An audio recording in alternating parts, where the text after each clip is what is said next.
Notre point de départ dans ce petit montage fait par Kevin Sanchez, est-ce que vous faites une différence entre les matchs de Coupe d'Europe et Coupe de France, et puis les matchs de championnat? Écoutez et attentivement Luis Enrique.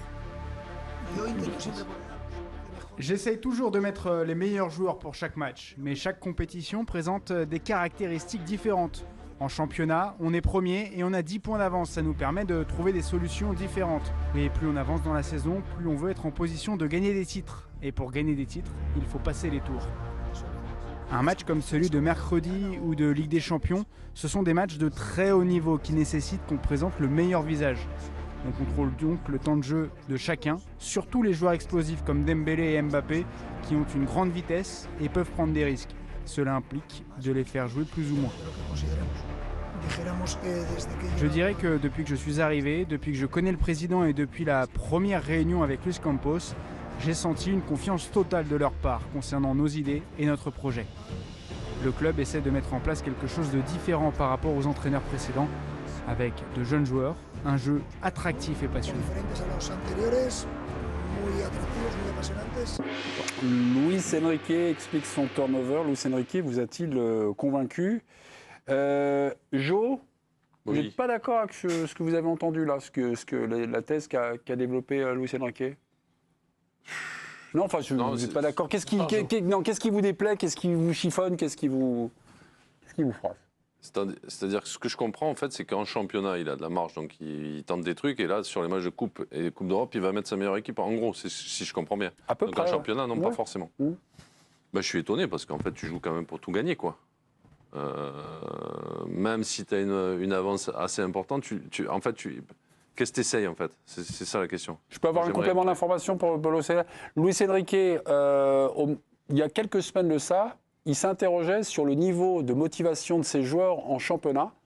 Et donc, il a trouvé peut-être un truc, le turnover, pour finalement faire tourner, pour pas que ça ronronne et tout ça. Voilà, qu'il ne gagne plus un match. Non, mais c'est-à-dire aussi que lui, il pense, même s'il reste sur 3 matchs nuls, je suppose qu'il pense qu'avec le matos qu'il a, même s'il met 1 ou 2 gros poissons sur le banc et qu'il les fait rentrer, si ça tourne moyennement, il a quand même de la marge. Au-delà de la marge des 10 points, si tu veux, il a aussi une marge avec la qualité de joueur qu'il a.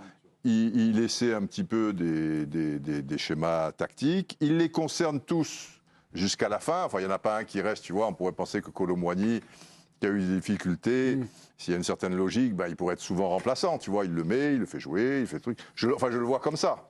Mais c'est assez étonnant, ça. Parce que moi, je le vois nulle part ailleurs en Europe. Non. Par exemple. Oui, c'est-à-dire que si tu as une équipe, tes joueurs, alors de temps en temps, je veux bien faire souffler, mais là, par exemple, si on prend le cas, là, il parle de Dembélé et d'Mbappé. Si je prends plus précisément le cas d'Mbappé, c'est très étonnant parce que tu peux le faire souffler, ce que je comprends dans son analyse. De temps en temps, ce que nous, on ne comprenait pas aussi avant parce qu'il jouait tout le temps, même des matchs de Coupe de France contre des équipes inférieures, il jouait 90 minutes. Ça, tu vois, tu n'arrives pas à comprendre. Mais moi, je n'arrive pas à comprendre non plus. Le mec, pendant 3, 4, 5 matchs, il est plus sur le terrain, quoi. Non, mais c'est très sympa. Donc tu coupes un peu de temps en temps, oui. Mais son explication, pour moi, elle ne va pas avec la situation qu'il y a de lui et même Dembélé. C'est très sympa de nous expliquer pourquoi là, en ce moment, il met quelques joueurs au frigo. Mais le problème, c'est que son turnover, il est permanent depuis le début de saison, en fait. Donc là, il est gentil, il nous explique enfin pourquoi là, de manière... Oui, parce que ça touche des joueurs importants. Stars, oui. Mais sinon, il a fait ça depuis le début de saison. Et mettre la meilleure équipe, ils ont recruté Beraldo au mercato d'hiver. Le gars avait jamais joué la Ligue des Champions par définition, parce qu'il vient du Brésil. Il a joué le match aller contre la Real Sociedad. Il a joué à la place de Lucas Hernandez. Donc je pense qu'il y avait un message envoyé à Lucas Hernandez. Mais on ne peut pas dire que c'est... Il sort trop. Je sais pas, mais c'est la meilleure équipe. C'est pas forcément la meilleure équipe qui a joué le match aller. Je pense que Lucas Hernandez, même s'il sort pas, j'en sais rien, je veux pas savoir, il est meilleur que Beraldo.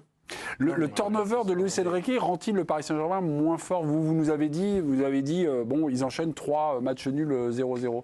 Ça les rend moins forts ou est-ce que finalement, hormis même hormis les résultats, c'est important. Pas 3-0-0, il y a eu 2-2 ou 2-2 comme ça. Oui, non, 3 matchs nuls, pardon.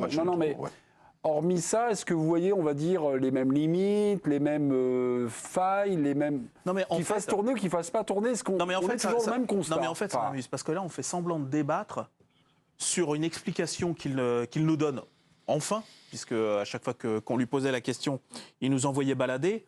Or, on sait tous ici qu'il y a un avant et un après prise de décision, ou en tout cas annonce de décision, de Kylian Mbappé.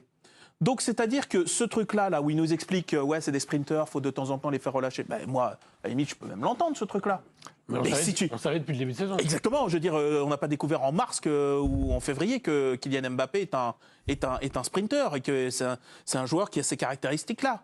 Mais quelques semaines avant, il fait 90 minutes contre Revel et la phrase de Luis Enrique, c'est quand Kylian Mbappé veut jouer, nous, le staff, on le met, on le regarde. On a compris qu'il y a une relation de cause à effet, puisque ça coïncide. S'il l'avait fait tout au long de la saison, on serait peut-être un peu donc moins derrière, perplexe, moi derrière, je veux bien qu'on essaye de... C'était le jour on essaye d'analyser mais c'est du flanc. Donc ça vient de quoi en fait? Il faut totalement moi j'aimerais savoir d'où ça vient alors. Oui. D'où ça vient? Pourquoi d'un coup Mbappé on le met de côté? Parce qu'ils vont pas lui faciliter la vie jusqu'à la fin de la saison. Ils mettent pas en péril. Donc ça vient pas que du coach. Moi, c'est fini, Arsenal. Je pense que ça vient pas que du coach. Moi, je pense que si tu veux, il a une sorte de blanc-seing maintenant pour ne pas faciliter la vie de Kylian Mbappé. Ça peut être soit ne pas faciliter la vie, soit avoir les mains libres pour faire ce qu'il veut.